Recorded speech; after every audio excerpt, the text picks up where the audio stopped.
U.S. President Joe Biden and members of Congress solemnly marked the first anniversary of the insurrection on the U.S. Capitol today.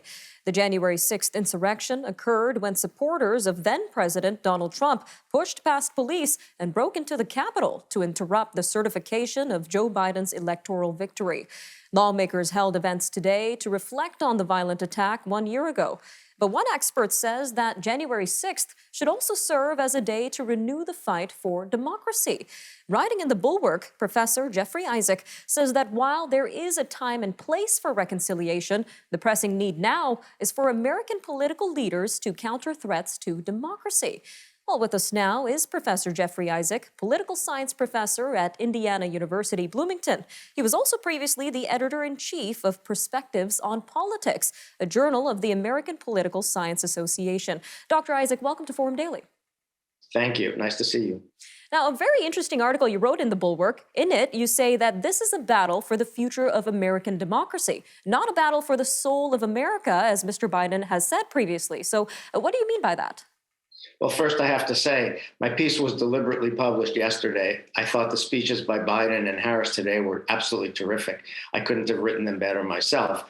What I meant, and I know that he spoke of the soul of America today, but what I meant yesterday, the purpose of that piece was to say that the events today should not focus on healing, but should focus on the democratic political work of defending democracy. So the point was, it's not a strictly moral and it's not a spiritual question.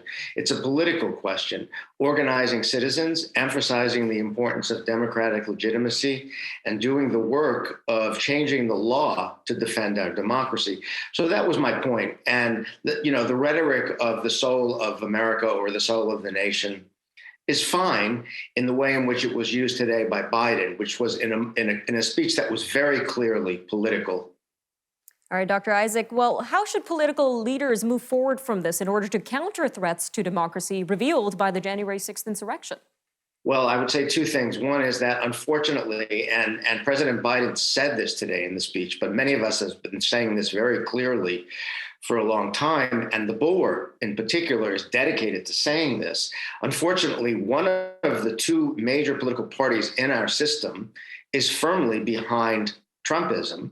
And with the exception of a few members who are either retiring or, in the case of Liz Cheney, being primaried by Trumpist Republicans, the Republican Party is not really interested now in defending democracy. So when you ask what should political leaders do, we're talking primarily about leaders of the Democratic Party, President Biden, Pelosi, Schumer, and then independents and some former Republican intellectuals and activists, like people associated with the Bulwark. But it's mainly the Democratic Party that has to do this work. And the work that needs to be done in the first instance is legislative work. It's gaining passage of the John Lewis Voting Rights Enhancement Act and the Freedom to Vote Act.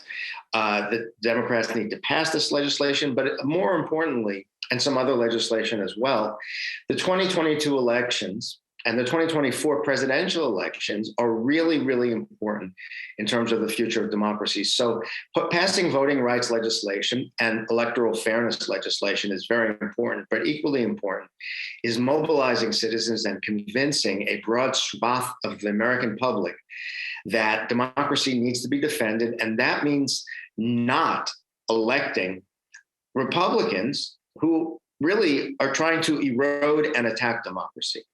All right, Doctor, just about a minute left here, but taking a look at the American citizen's perspective, recent polling shows that Americans are split over the nature of the events of January 6th, especially along political lines. So what are the implications, if any, of this situation? Well, the implications are very serious. And, they've been pointed out by many people. A Canadian political scientist, Thomas Homer Dixon, published a piece recently that's gotten a lot of attention. He simply said what lots of us have been saying, which is that kind of the soil for authoritarianism is deeply embedded in American culture. The fact that so many people along partisan lines are willing to accept lies and conspiracy theories is very, very dangerous. It means that the challenges are very great. I don't think a majority of people are in the camp of authoritarianism. And I think it is important to mobilize supporters of democracy and convince independents that it's important for them too to support democracy. But it's a challenge. It's an ongoing challenge. It requires political leadership, and it also requires a dedicated commitment of activists and citizens.